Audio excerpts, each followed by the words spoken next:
Number of different recordings, and you'll have to answer questions on what you hear. There will be time for you to read the instructions and questions, and you'll have a chance to check your work.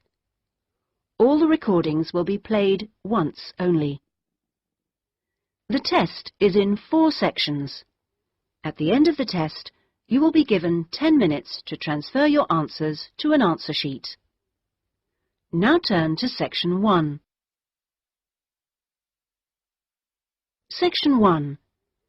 You will hear a conversation between a student looking for a host family and a housing advisor. First, you have some time to look at questions 1 to 5.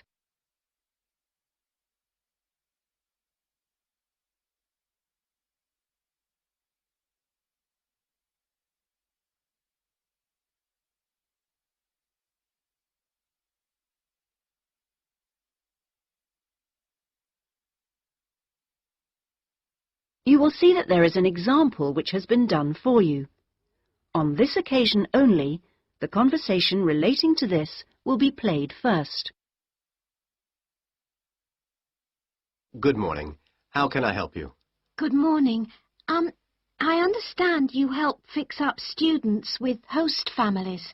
That's right. Are you interested in... Yes. Well, please sit down and I'll just take a few details. Thank you. Right. Now, what name is it? Jenny Chan. Can you spell that, please? Yes. Jenny-Chan.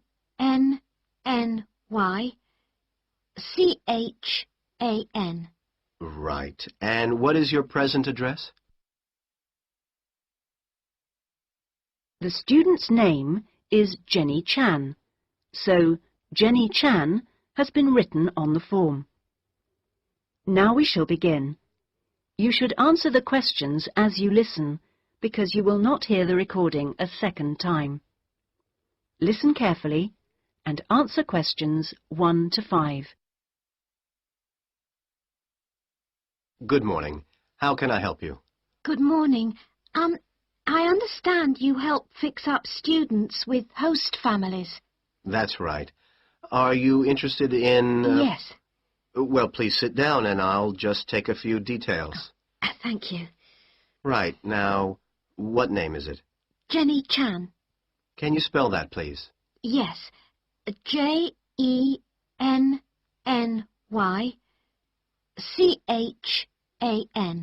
Right. And what is your present address? Seaview Guest House, 14 Hill Road. Okay.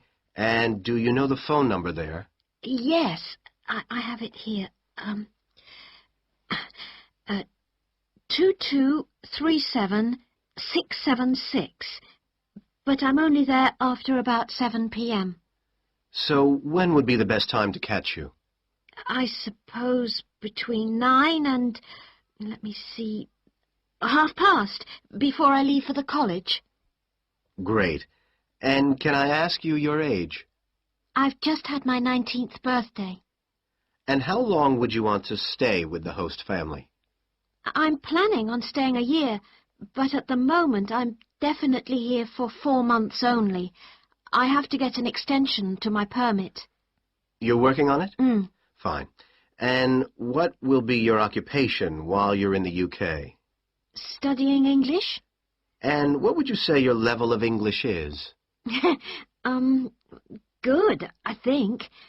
I'd like to say advanced, but my written work is below the level of my spoken, so I suppose it's intermediate. Certainly your spoken English is advanced. Anyway, which area do you think you would prefer? Well, I'm studying right in the center, but I'd really like to live in the northwest. That shouldn't be a great problem. We usually have lots of families up there. Before you hear the rest of the conversation, you have some time to look at questions 6 to 10.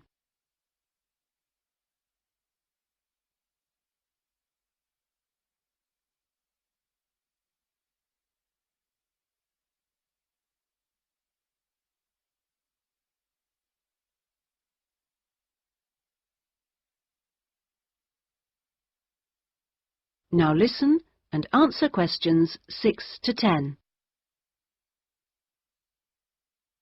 And do you have any particular requirements for diet? Well, I'm nearly a vegetarian. Not quite.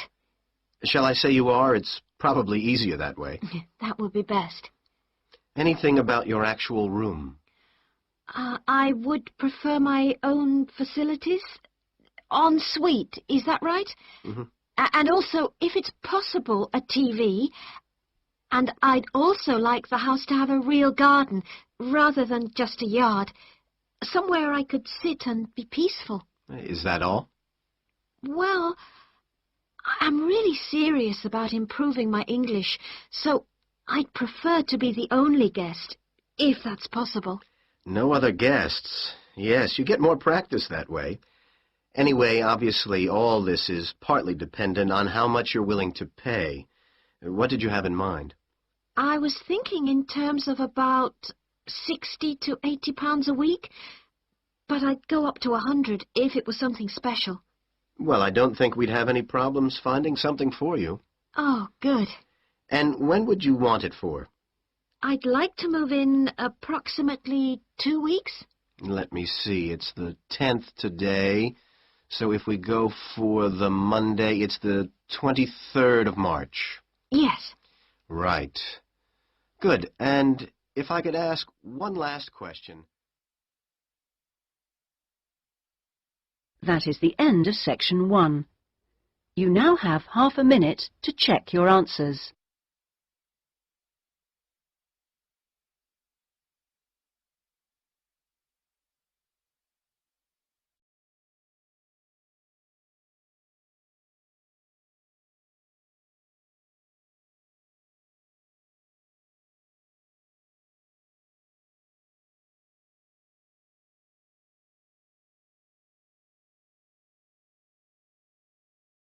Now turn to Section 2.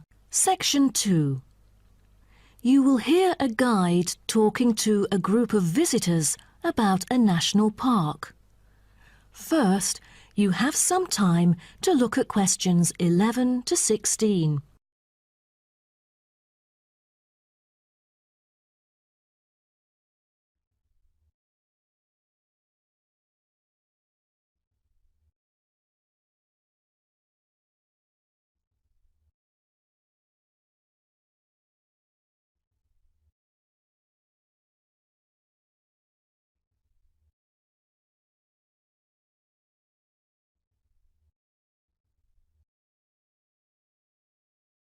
Now listen carefully and answer questions 11 to 16. Welcome to Byron National Park. I am Jim Carson, your tour guide for the trip. First, I'd like to give you some basic information about the park. Covering 7,000 acres of land and spanning across 3 states, Byron National Park was established to protect the area's most spectacular scenic values.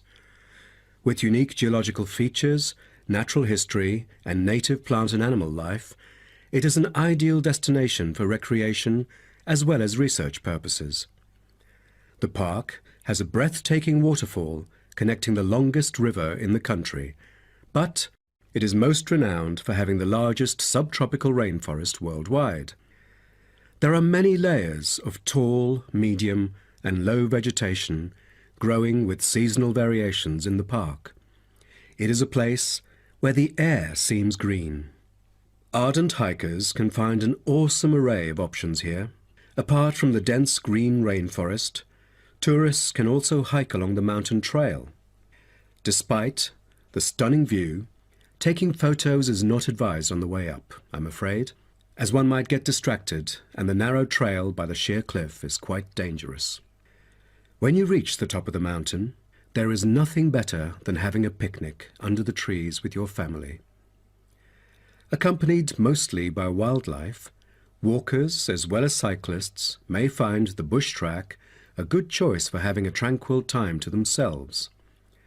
As your tour guide, I suggest that only expert hikers take the creek circuit, because its beautiful and inspiring scenery through the subtropical jungle is paralleled by its physical challenges. A list of transport is available within the park. Bicycles are a popular choice as it is the most flexible way to get around. Electric trams are temporarily closed for maintenance. Boat trips down the river are an ideal way to spend a tranquil afternoon. Rest assured that transport within the park is covered in the bill. Extreme sports is another highlight of the park.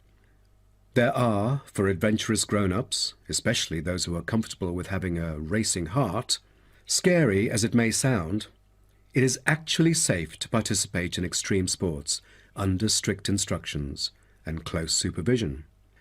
Abseiling is available regardless of the weather.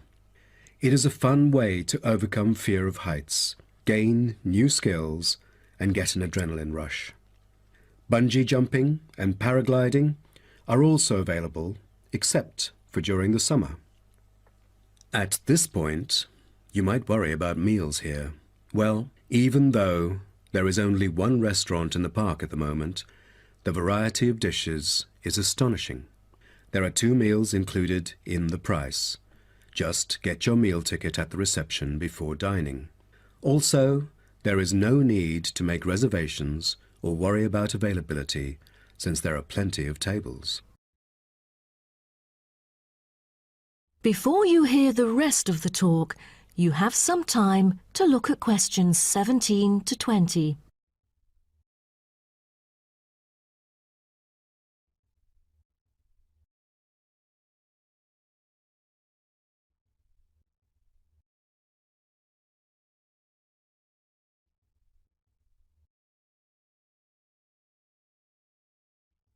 Now listen and answer questions 17 to 20. During your stay here, you might want to know what there is to do. Let's turn to the plan so I can familiarize you with the layout of the park. Most tourists would choose to stay in our guest house, located in the southeast corner. It features 63 tastefully appointed guest rooms, many of which offer spectacular views of the park. You'll find a home away from home at our guest house. But for those who want to experience the natural beauty up close, there is also a campsite. When you get out of the guest house, go straight ahead, turn right at the end of the road. To your left, there is a campsite amongst the trees where you could spend a night under the stars together with owls and chipmunks. If you look at the top left of the plan, you will notice a picnic area. You can either bring your own food, or we can deliver food to you. Barbecue is an option. The business centre is situated directly opposite the picnic area. It provides flexible, fully serviced offices, conferencing suites, meeting rooms, and is equipped with the latest multimedia facilities. Wired, as well as wireless, high-speed internet is available within the entire premises. The centre is designed to cater to both individual travellers and corporate groups. Visitors can also go to the museum, which holds a vast collection that exhibits local history and a natural habitat. You start from the guest house, just turn left at the first conjunction, then walk past the tea house.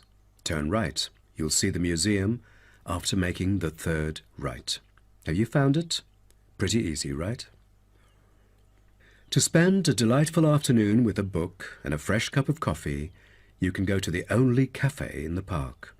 From the guest house, you go straight, then take the second right, and you'll see the cafe right in front of you. You might want to check out our all-season tennis court, which offers instruction for all ages and skill levels. It is located right opposite the cafe. That is the end of section 2. You now have half a minute to check your answers.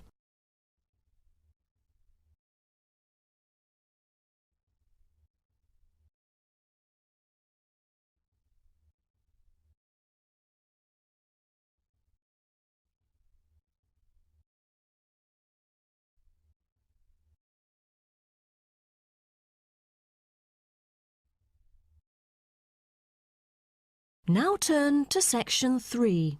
Section 3. You will hear a student called Jerry discussing a pedagogy course with his tutor. First, you have some time to look at questions 21 to 23.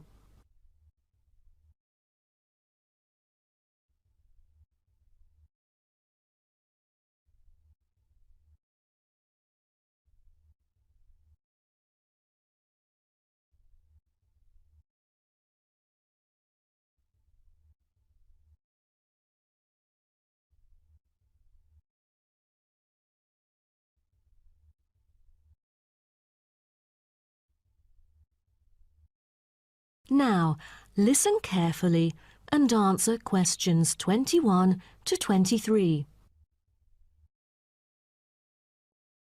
Jerry, how did it go with preparing your lessons? Is there anything you would like to discuss? Well, this is actually the first time that I have ever taught in an elementary classroom. After 8 years of learning pedagogy, I want to practice what I've learned in an instructive manner. But I'm a bit stuck right now. You know, the topic I want them to research is a bit hard for pupils. I'm afraid that they won't be able to handle it on their own. So I need new ideas on designing more effective teaching methods. Mr. Carter, do you have any suggestions? Well, you should probably read this book called Professional Learning, written by J.K. Symonds. He is a professor who just transferred here last semester, but is already popular amongst the students for his creative teaching methods. There is an extensive range of learning approaches mentioned in the book, including approaches for team research, which might be helpful to you. You mean dividing the students into groups to do research? I've never thought of this before. How does it work? Professor Symonds has already demonstrated how efficient this approach can be. Basically, it aims to increase cooperation between students so they can present the results in a collaborative fashion. It helps them to develop their own voice and perspective. I'll check out the book as soon as possible. It seems I can borrow some of the essential concepts and work them into my course design.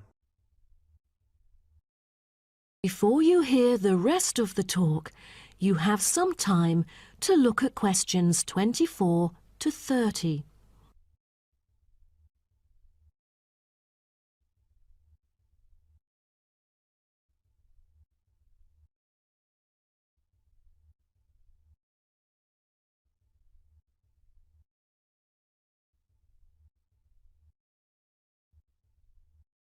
Now listen and answer questions 24 to 30. Well, I was thinking maybe I could use both observation and non-observation as a part of my teaching methodology. Could you take a look at my teaching plan? Sure. What kind of observational methods do you have in mind? For the observational part, I intend to include two approaches. First, the pupils can assess each other's behavior. I feel that reviewing fellow students through criteria-based reference evaluation allows constructive feedback. It can also improve their understanding of the subject material. That's a smart move for a large class that would be hard to observe all by yourself. Also, you might want to get the feedback from several different individuals rather than just one. So how do you plan to carry out the peer assessments? Oh, every pupil will be required to write a diary, which includes group projects, presentations, and in-class discussions. They'll put down their remarks. I'll collect them on a regular basis, which can also help me see whether they can keep up or not. Good. What else do you intend to do? Besides that, I also plan to do video recording. I've already purchased a camera, just in case I miss anything important. I can go back and review their performances anytime I want. Would you record every in-class activity? No, I'll just keep track of an in-class simulation, which would require every pupil to fully participate. Students will act as members of a city council meeting. discussing issues like whether or not prohibition should be instated in the United States. This kind of teaching method is both inspiring and challenging. I can't wait to see how yours works out. Do send me a copy of the assessment afterwards, will you? No problem. So, what do you have in mind for the non-observational approaches? Well, my plan is to quantify the statistics. Numbers do not lie. It is the most direct way to measure their performance. See how well they've learned. Where does the data come from?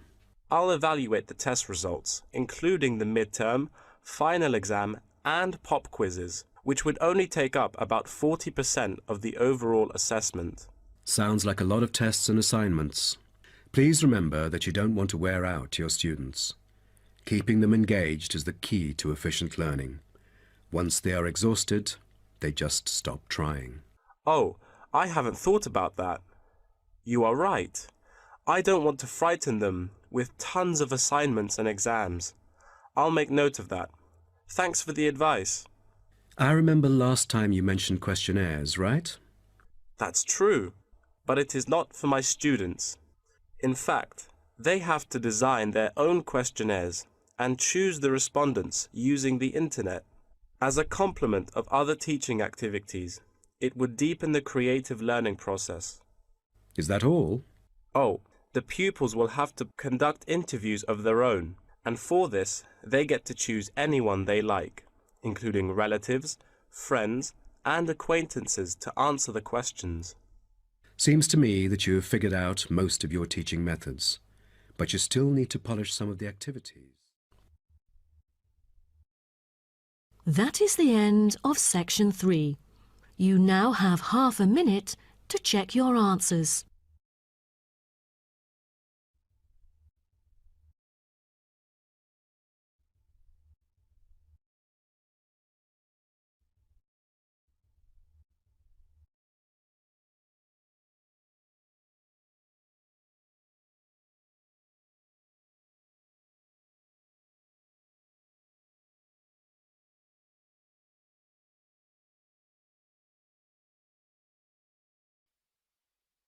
Now turn to section 4.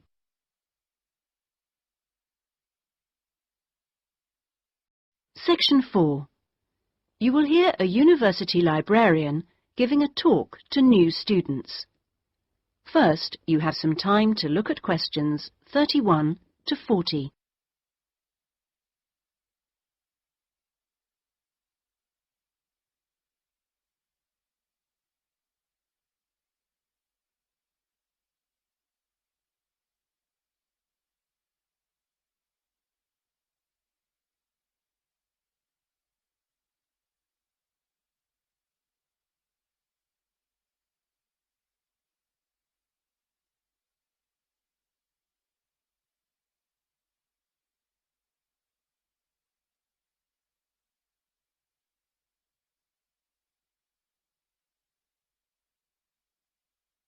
Now listen carefully and answer questions 31 to 40. Okay, are you all settled? Well, first of all, welcome to Cardiff University. I'm here to explain what we can offer you. Now, as a new student at the university, you will probably need some sort of guidance to help you to use the library effectively to study and research. Some of you have asked about a guided tour, but we find this rather muddles people. So, in this first week, we run a series of talks which focus on different aspects of the library and its resources. You'll also find that to get the most out of the library, you really do need to be computer literate. And so all this term we run small classes which will bring you up to speed on how to access the computer-loaded information. Okay, now let me give you an outline of what's available to you.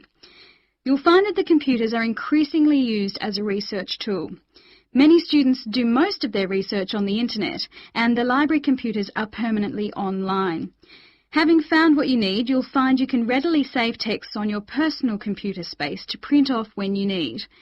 You might think that it is the fastest way to get information, but the links can be slow. Clearly, you can find lots on there, but much of it is useless information, as it is from highly debatable sources, so be critical. You'll also find that the library has loaded several CD-ROMs onto the computers from specialist reference sources such as the MLA. It means we can expand what we offer you at very little extra cost and saves us having to invest in more and more books. The CD-ROMs contain exactly the same information as the reference books, as the two are updated together. Now, most of you will need to refer to journal articles in your work, and you'll find you can also access these online, and we encourage you to do so. Clearly, some of you will find the printed version more accessible as it sits on the shelves, but I'm afraid the intention is to phase these out eventually.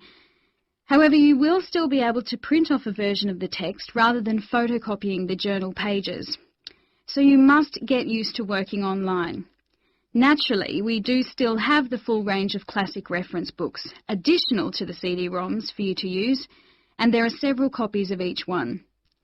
This is because some of you may prefer to borrow a book rather than sit in the library. There is a restricted loan time on these, so that they are not missing from the shelves for too long. Although there is a section manager for each part of the library, they are very busy, and so if you do get stuck looking for things, you should ask the relevant cataloguing assistant.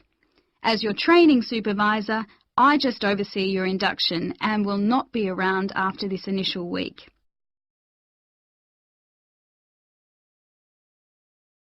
Some of you may be interested to know that the library is offering specialised training sessions on writing a dissertation. Obviously, this is not relevant to those of you who are undergraduates. It is just for postgraduates. Your department will discuss the planning stage of the dissertation, i.e. what you're going to do with you, and we will focus on the structure of it. However, the training will also include some time on the computers. I realise most of you know how to organise files, but we can show you the different ways to run data programs. Your tutors will tell you at the outset how to set out the chapters they require, but you will need to ask them how they would like you to organise the bibliography, because it varies depending on your subject area. When you've got something together, the trainer here will look through the draft version for you to see if it's okay. And one final point, for those of you who have registered from abroad, we can offer individual sessions on dissertations if you feel you need them. If you require language lessons, then they are available from the International Centre next to the Law Department. That is the end of section 4. You now have half a minute to check your answers.